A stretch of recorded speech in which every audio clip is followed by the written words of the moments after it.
would say that the idea that Ruth Davidson would save the Conservatives from falling back into third place is misplaced. Because I think what Ruth Davidson achieved was to be the figurehead for a unionist revival, not a Conservative revival.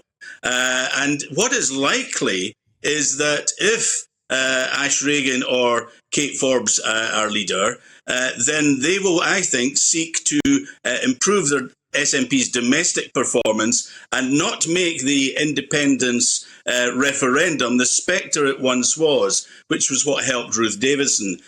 Whereas the continuity candidate, of whom's useless as he's now being called, would look to continue with the referendum threat.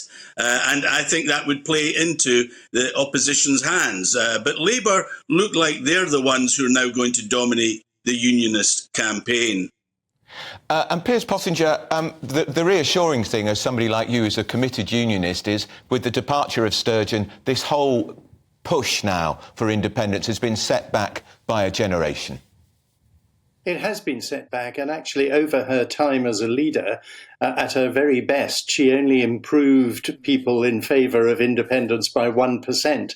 And since then, it's now gone backwards. So she hasn't actually furthered the cause of independence at all. And I think intelligent Scots more and more realise that independence would be completely disastrous for Scotland and economically totally unviable.